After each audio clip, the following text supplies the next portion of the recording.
writer.com. I live in Los Angeles, most of you know.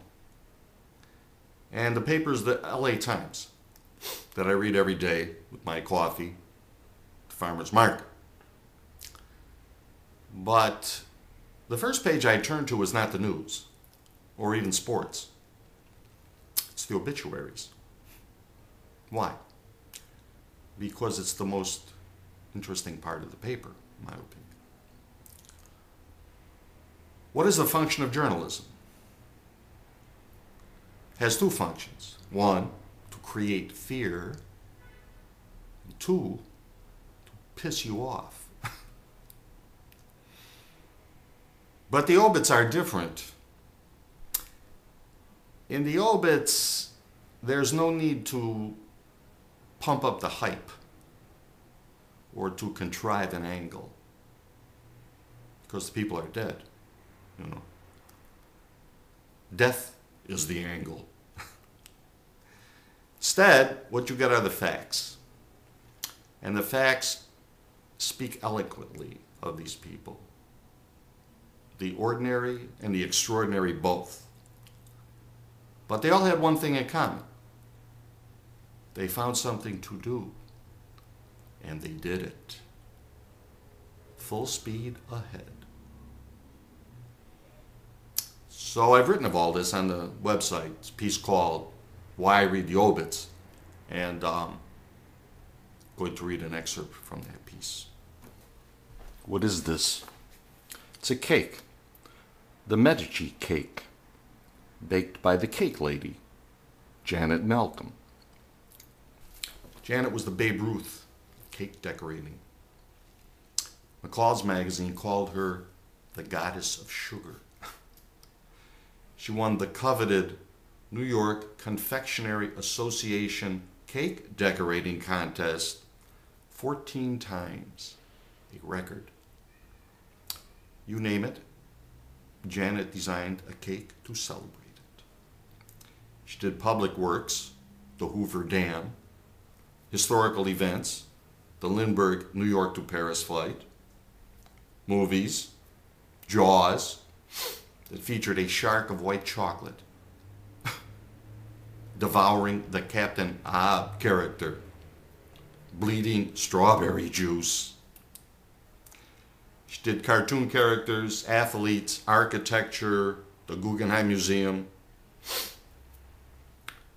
Dead at 74. Gino Merle, war hero, the Congressional Medal of Honor. Merle was defending a roadblock against a German patrol. The rest of the squad was dead. He fought the Germans off 3 times. The 4th time, the Germans found him dead at the bottom of the foxhole. They knew he was dead because when they poked him in the hind parts with a bayonet, there was no response. It's easy enough to play dead. Less so when a German soldier is poking with his bayonet into your hind parts. The Germans moved on.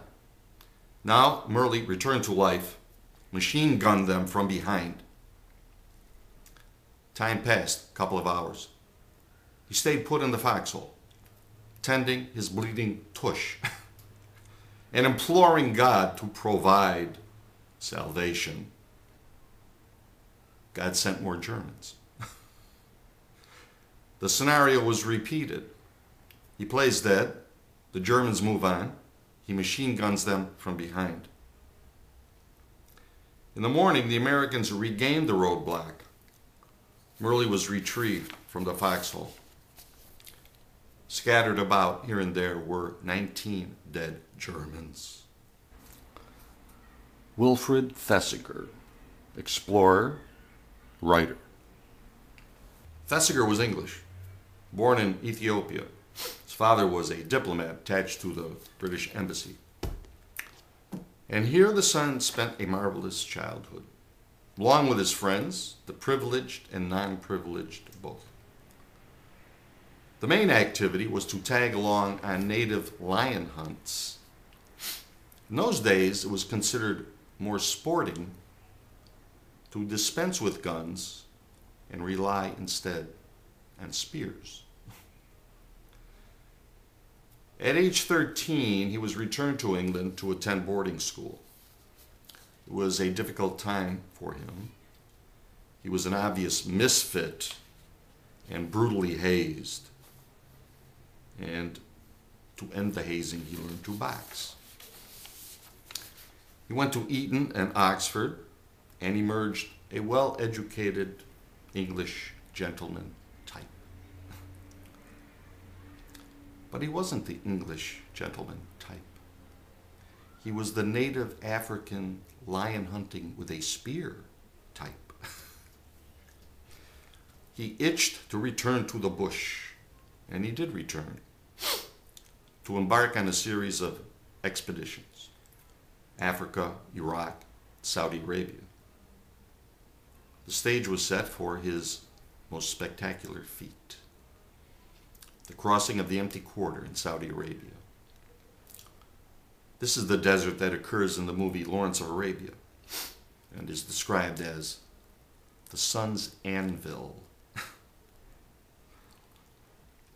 The English travel writer Eric Newby mentions an encounter with Thesiger. Newby was in Pakistan, climbing with a friend in the Hindu Kush range. One night, bedding down in their tent, the tent flaps part. There is Thesiger.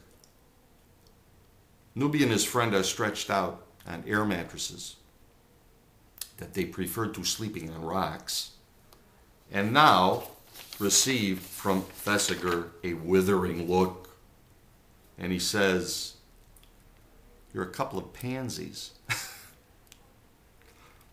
He also said, "All this jabber about sterilizing water with tablets, it's nonsense. I've never sterilized water in my life. I drink it straight from the ditch." And he also said, "The worst misfortune to befall the human race is the invention of the automobile." That's the excerpt. You can read about more of these people on the website, so please go there, and thank you for watching. I'll see you in a couple of weeks.